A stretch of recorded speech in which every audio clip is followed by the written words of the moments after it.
welcome back to Ask The Unfaithful. I'm joined as always by my co-host, James Lanier. James, great to see you, and how are you? Great to see you too, Sam. I am darn tootin' great today. How are you? Well, I'm not darn tootin', but I'm feeling pretty good. I'm off-site today, and I forgot my really good camera, so I have a little background for the audience to see. Nonetheless, the show must go on. So today we're talking about something that continues to be a bit of a, shall we say, a ditch that the unfaithful can quite often fall in, but it's most aptly described by the betrayed as self-indulgence. And so today we're discussing what is the difference between self-compassion and self-indulgence. So, James, what does self-compassion really mean as we start the conversation? I think that's a great place to start. Many unfaithful partners begin recovery believing that if they're hard on themselves, it's going to prove that they're remorseful, while others can swing to the opposite extreme, like, I deserve kindness. But instead, they use it as a permission slip for avoidance. So there's this razor's edge between self compassion that actually heals and self indulgence that actually harms both the betrayed and the unfaithful. And while an unfaithful might not recognize that edge, a betrayed partner is always going to feel that difference immediately. So, to get to that definition that you asked for, self compassion is treating yourself with the same kindness and understanding that you'd offer someone you love without abandoning responsibility or truth. Right. So anytime we unfaithful are avoiding the truth of the matter or avoiding responsibility, the betrayed is going to immediately think, oh, so we're good now. Everything's just great. Is that what you're saying?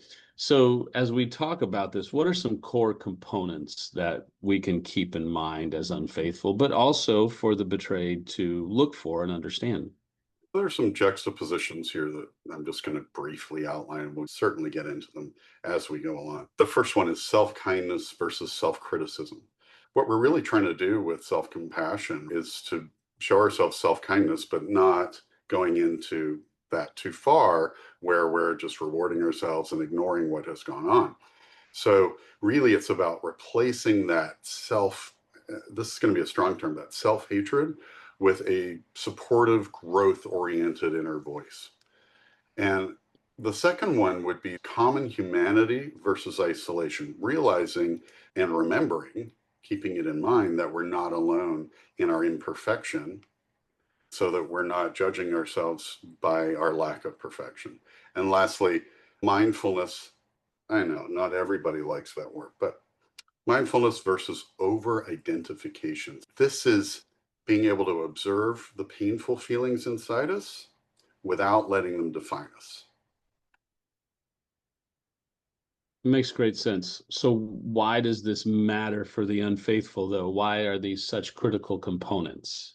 Self compassion matters because the harsh self condemnation that we often do to ourselves because of what we've done triggers shame and withdrawal instead of repair. So if we're constantly condemning ourselves, it makes it difficult to stay present because we're deep in the shame. And shame, as Sharon says, is a singular experience. It's extremely divisive. So we actually withdraw from being present with our partner. Then also, real self compassion actually builds emotional stamina so that we can face our guilt really honestly and realistically. And that also keeps us in relational recovery. It kind of says, I can face what I did and stay engaged in healing it. I heard this the other day by Terry Real, who we both know. He's a great guy. He's been doing this a long time, but he says, when we're in grandiosity, entitlement, we're self-preoccupied. But then when we swing all the way over to shame, we're still just self-preoccupied. Our goal is to be able to say, you're hurt and you matter to me. I've got to be able to get into a place of empathy and not be so self-preoccupied. Today, we're talking about self-indulgence. So what does self-indulgence look like?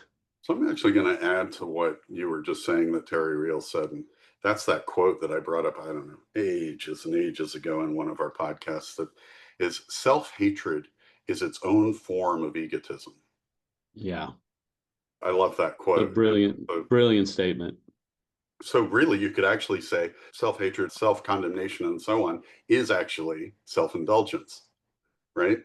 So let's define self-indulgence in this way, using the language of self-care to justify avoiding doing the work, avoiding our partner, to justify comfort seeking or even denial, choosing essentially short term relief over long term healing. There are some examples of this that betrayeds might hear out loud. We might hear ourselves say out loud. Certainly, we think it. I've suffered enough. I need to protect my mental health, which actually that statement is really very linked to using that to skip accountability, right? I'm human. Everybody makes mistakes. Everybody I know does it. That is self indulgence. How it shows up is we'll avoid hard conversations to escape discomfort. We'll minimize or rationalize our harmful behaviors. We essentially turn self care into withdrawal or self pity. There is a core problem, right? Self-indulgence feels unsafe to the betrayed because it signals a self-focus, not responsibility, not attunement, not empathy. So, how do we differentiate between the two? Because this gets a little bit tricky because we are talking about self-compassion, but we are calling out self-indulgence. So, how do you differentiate between these two? So I've broken this down into four features of the two. So we're going to start with the first one, motivation. In self compassion, motivation is a desire for growth and developing empathy. Self indulgence, the motivation is a desire for relief or escape and control. So those are two ways that we can examine what's my motivation here. The second one is focus. If we stay focused on either one, self compassion with that focus is going to turn into long term integrity and healing. Self indulgence, however, is going to be short term comfort and avoidance. Three, the response to pain. There's a way that self compassion can be derailed. That would be if there's pain, emotional pain, or being overwhelmed by facing our partner's pain.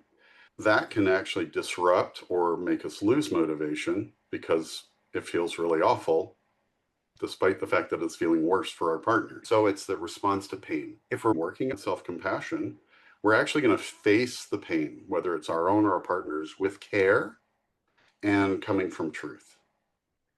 If, however, we're in self indulgence, then our response to pain is going to be to evade discomfort and responsibility. Yeah. And then lastly, the outcome.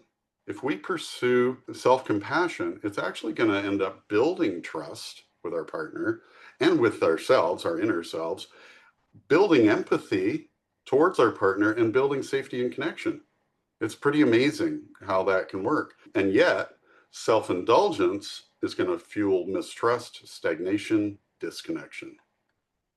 I think there's a very healthy question, and you're good in bringing this up. And I think all of us unfaithful, if we could be more self-reflective and if we could learn how to call ourselves out, we could save a whole lot of damage even after the infidelity or the addiction comes out. There's a question that all of us as unfaithful can ask is, does this choice support my lasting integrity and my partner's safety? Or does it just protect me from momentary discomfort? Now, we have to admit, we unfaithful just absolutely hate discomfort.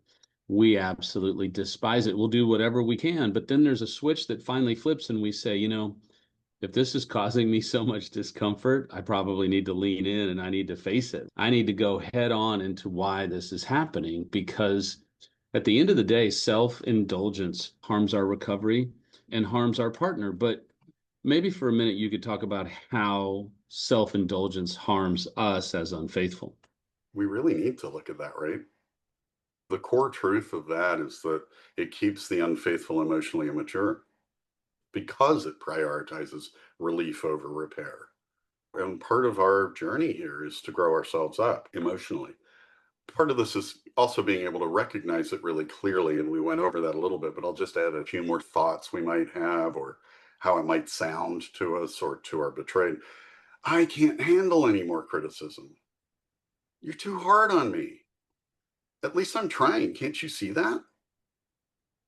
What we might be thinking, though, is if I admit this, I'll drown in shame. I need to protect myself.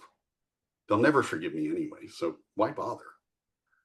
I deserve to feel better too. Now, what about the behavioral signs? Because that's something that's really important for us as well. Yeah, I think that's really helpful to be able to go, okay, these are actual behaviors that I, as an unfaithful, might see that I'm doing. So, one, avoiding therapy or formal disclosure or any of the major things that need to be getting done. That doesn't mean being afraid of them. Of course, there's fear involved. It's not actually doing that. The second one, minimizing the impact of the affair or the acting out or the emotional harm that we've done to our betrayed. That's a big one. That could be outwardly minimizing it or in our heads. Three, retreating into self pity or victimhood. I'm the one being punished. That's a sure sign. And lastly, four, over focusing on our personal healing at the expense of relational repair. There is this thinking that we've got to fix our behaviors up front. Absolutely, we've got to fix them, but that doesn't mean that we can't do the relational work at the same time. What we can get trapped into is I'm going to do this behavioral work. I'm going to stop all these behaviors, mind my side of the street, and everything's going to get better. We over focus on that. And that's because we're not looking at relational repair.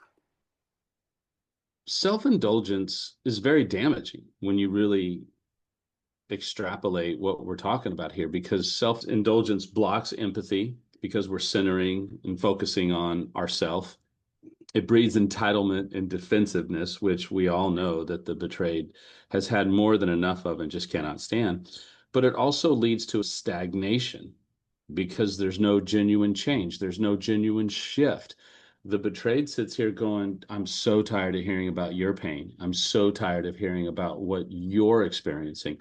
When do we get to actually focus on what I, the betrayed, am experiencing, right? Yeah, for change to occur, we actually have to be very proactive. And so self indulgence stops all of that up because it's not proactive repair. An example could be something like this: the unfaithful misses a check in, like, I'm going to be late because their workout went long. And the betrayed then expresses their hurt. And the unfaithful responds, you need to stop bringing it up. I'm working on self care. What feels like self protection is actually emotional avoidance. And that is going to deepen the rift between the partners. And I think you and I could speak for all the betrayeds in that betrayeds are so over the emotional avoidance. And as long as we continue to regress to emotional avoidance, we're going to stay stuck. The betrayed isn't going to feel seen. The betrayed is going to feel massively frustrated and might not even totally be able to recognize why they feel so frustrated and hurt. But the fact is, the more that we're avoidant, it doesn't do anything to help us. It really just doesn't. And that leads me to say, let's talk about how the unfaithful self-indulgence really harms the betrayed partner. So, we did a core truth in how it harms the unfaithful. So let's do one here. When the unfaithful drifts into self indulgence, and that can look like a lot of things. Well, James told me, or Sam told me, that I need to play a round of golf to give myself a little healthy recharge time. But then you play all day, and that Right. takes away from your betrayed. So when we drift into the self indulgence, the betrayed is actually going to experience it as abandonment that we are disguising as healing. That's going to feel to the betrayed like a big shift because self compassion without concurrent accountability is going to feel hollow. It's not going to feel like there's any substance behind it. They're going to feel like their unfaithful self care starts sounding like excuses. And that's got a bad, bad part to it because that could ultimately feel to the betrayed like any of our self care that might even be healthy is actually self indulgent. So we've got to keep that in mind. as to having boundaries within our self compassion so that it doesn't go over that self indulgence wall. The last thing is that hope is going to fade because the progress, like we were talking about, is going to stall. I think those are all great points because we always have to think about how does this affect the betrayed? Because the betrayed might start to think, they're comforting themselves while I'm over here drowning. They're doing all this self-care, but what about me? What about my emotions? What about the pain that I'm feeling? Or every time that the unfaithful says they're being kind to themselves, the betrayed can start to lose more trust because they're over here being kind to themselves without owning any behavior, leaning in, initiating conversation. It's relational leadership that we talk about every single podcast that we can never talk about enough. And then finally, we do this little thing as unfaithful. We use recovery language to avoid real change. You talk about this, we intellectualize it till the cows come home, as we say in Texas, and we're just intellectualizing, but there's no real change. Yep. And for the betrayed, that's so isolating. And it's so tired. Oh, sleepy tired. The betrayed are so tired of this dance that we do. So, what is the behavioral impact, though, on the betrayed? So the first one would be heightened vigilance. It's not like the betrayed aren't already hypervigilant from their trauma. Self indulgence will heighten that even more. If you can imagine, I'm sure there aren't many betrayeds who can imagine how could this get any bigger than it already is? And it can. And this is one of the ways. So a betrayed is going to feel, if that's happening, like they have to hold all the accountability alone. Absolutely. It's also going to contribute to a growing resentment because the unfaithful's healing looks self centered, like it's just all about them. And then the betrayed might withdraw to create some safety that puts some emotional distance as self protection in there. And it really damages the healing process for a few reasons. One is it really reopens wounds of abandonment where the betrayed sitting here going, here we go again. We hear that from so many betrayed. Here we go again. It's all about them. And they don't have the emotional intelligence to lean in and focus on my pain. It also undermines credibility of any real progress because self-indulgence doesn't help the betrayed feel confident that the unfaithful is pursuing their own transformation and their own healthy self-confrontation. And it also makes empathy feel manipulative instead of really inherently safe. And if the betrayed doesn't feel a genuine sense of empathy, it's really hard to gain any progress, right? Yeah, those three that you were just talking about are really massive. Like they will not just stop progress, they'll reverse it. They will bust trust all the way down to its knees because all of those things then pull into question everything that has been done to repair. Self indulgence is really dangerous. So, hopefully, this is going to help unfaithfuls really get clear about that line between the two. An example might be during a therapy session or an important couple session or something. The unfaithful hears focus on loving myself and then emotionally checks out. To the betrayed, that's going to translate as you don't matter. Or it's just another example of box checking. And that becomes another betrayal of emotional presence. There's this little children's book I think you'll remember. It's so funny. It says, I can do hard things. Right? And sometimes we as unfaithful need to read that children's book that this is hard and you can do hard things. Sometimes you have to do it afraid. You alluded to this earlier. It's okay to be afraid, but can you do it afraid? The betrayed sits back and says, I don't care that you're afraid. I care whether or not there's action and whether there's progress. Self compassion is absolutely essential. Please don't misunderstand us. True, legitimate self compassion is massively necessary and healing for the unfaithful. But what does that really look like? So, self compassion doesn't erase guilt, right? That's really important to remember that. I'm going to say that again. Self compassion doesn't erase guilt. It allows the unfaithful to stay present long enough to transform it into growth. Yeah, well said. So, what that looks like in practice would be saying something like, I hate what I did, but I refuse to give up on becoming trustworthy. It takes sitting with shame because shame is going to come up instead of fleeing from it. The only way to the other side is through. And choosing honest repair actions, even when we're emotionally exhausted, when we just don't think we have anything else to give to this.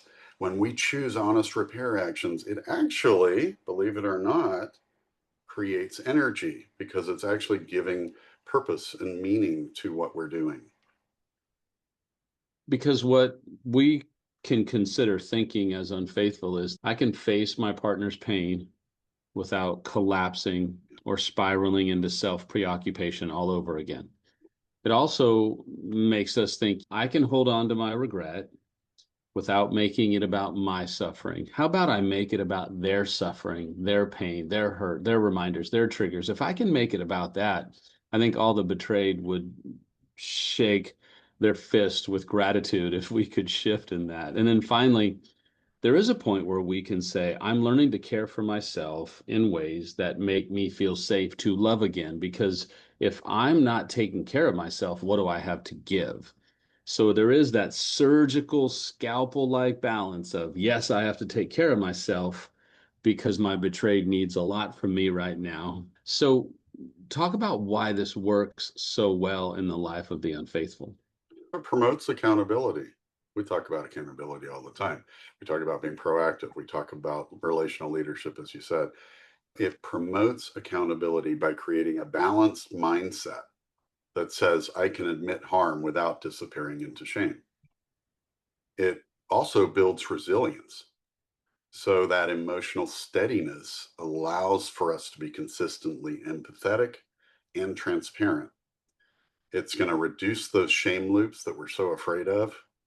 Compassion actually quiets our inner critic, our critical parent, if you will, so that growth becomes possible. And then, of course, going off of that, it encourages growth. So long term well being and integrity actually become the motivation, not relief. So, an example could be after a partner shares their deep pain, the unfaithful might feel defensive. But instead of withdrawing, he or she pauses, breathes, and says, you deserve to feel this. I put you in this untenable position. I can handle hearing it. That's self compassion in action, holding both guilt and connection at once.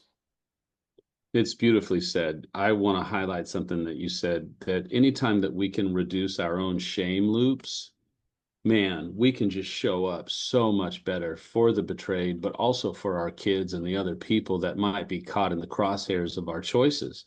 So reducing our shame loops and being able to get away from black or white thinking, oh, I'm either compassionate or I'm in shame, and being able to go, no, no, no, there is a better way. Because this self-compassion piece is essential even for the betrayed partner, right? Because this is wonderfully healing for the betrayed. It really can be. And I know that's really hard for betrayeds to see. It's really hard for unfaithfuls to see. And yet, if you find the right balance with it, it's amazing. One of those core truths about this is that when the unfaithful practices genuine self compassion, it actually helps the betrayed partner feel safer over time, perhaps even to eventually be enough to hope again. There's a way it's going to look to the betrayed when it's healthy, and that is the unfaithful is actually going to stay emotionally available instead of spiraling into shame. Yeah. They're going to take responsibility calmly and consistently instead of resenting it. They're not going to require the betrayed to manage their guilt or reassure them. And the betrayed are going to feel like they're heard, their feelings are valid, and they're going to feel reassured that their partner is going to be there throughout their recovery, all of it, the ups and the downs. And this is vital for both partners to understand because the betrayed, when there's authentic self-compassion, might be able to self-reflect and say, they're learning to face themselves. Maybe I don't have to carry all of this pain alone anymore. They also might think they're not so defensive anymore. They're actually showing healthy accountability without spiraling in shame or getting stuck in a shame loop. Then there's the other one that I really love, which is their self compassion makes them more trustworthy to me because they're having an authentic human experience, not continually regressing into their pain and their hurt. Self compassion ultimately heals the relationship. It's very counterintuitive, but it is so true. So maybe you can unpack that a little bit. When we experience emotional maturity while it's happening and we're growing, that actually leads to having moral courage. We're actually going to be able to take that leadership role or be proactive. And that does take courage, but it really comes back to our values, our morals, and being a person of integrity. And that gives us the courage to go in that direction. It demonstrates also the capacity to handle guilt without collapsing, without backing away. And that's essential for rebuilding trust because it's going to open space for us to learn and practice and become empathetic, be tender with our betrayed, and actually reconnect. An example might be after forgetting a check in time, instead of reacting with self criticism or excuses or I'm so stupid or something like that, the unfaithful can say, you were right to be anxious. I want to help build back your sense of safety. So I'm going to set a reminder next time. The betrayed's then going to feel respected rather than dismissed. More and more people are talking about attachment theory. If we continue to dismiss our partner's feelings and emotions, we call that being dismissive avoidant. The more that we are dismissive of our partner's experience or emotions, the more that we set ourselves back and we sabotage our own recovery. We just do. As we end today, we're going to give some really heavy takeaways and we're going to take turns. It's one of my favorite parts that we've been doing lately. The first is this: true self compassion is the courage to hold guilt and growth at the same time. We have to get away from black and white either or thinking. The second one is that self indulgence masquerades as healing, but protects the ego instead of the relationship. Number three, the difference is felt in safety. When compassion deepens accountability, both partners heal. But when it avoids discomfort, both partners suffer. So the last one, true recovery, thrives in that middle space where kindness meets responsibility and love becomes trustworthy again. And we have to just remind you, we would be remiss if we didn't remind you that unfaithful can become trustworthy again over time with consistency and reliability and hardcore actions. There's just no way around it. The unfaithful wants to be trusted again, but that's not going to come except by what we've already mentioned and over time, not time alone, but actions, predictability, reliability, consistency. If you want your betrayed to trust you, you have to get working. Because believe it or not, and I saved this to the end for you, but I did a podcast with your wife, and she was just absolutely phenomenal. But she really beamed when she talked about her love for you now, the Mm. man that you are, the man that you've become, how you've had to basically get in the foxhole and confront yourself.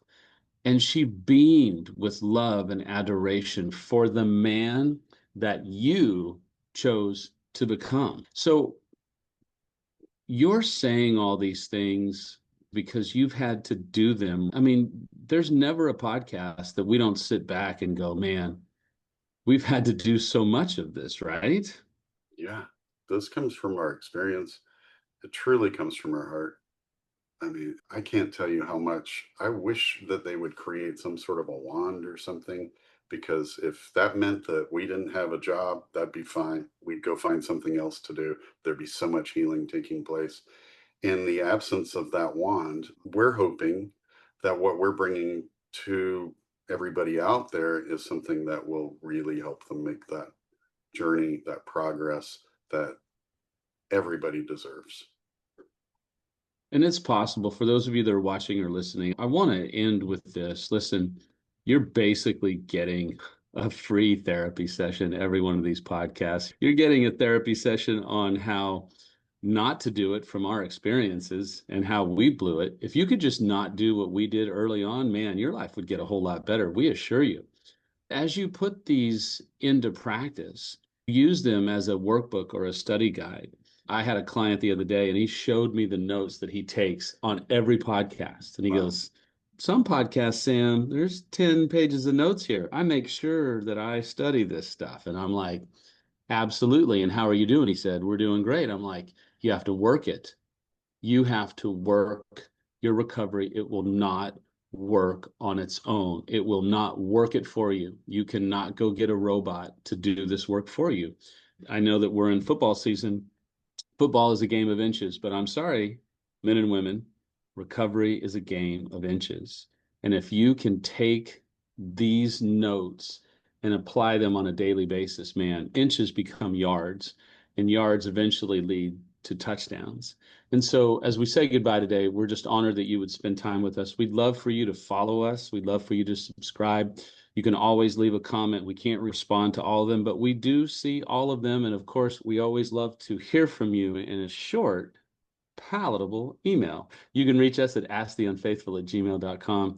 James, you were just brilliant today. Today, you were exceptionally brilliant, and it was an honor to listen to. So thank you. And on behalf of both James and I, we'll see you next time on Ask the Unfaithful.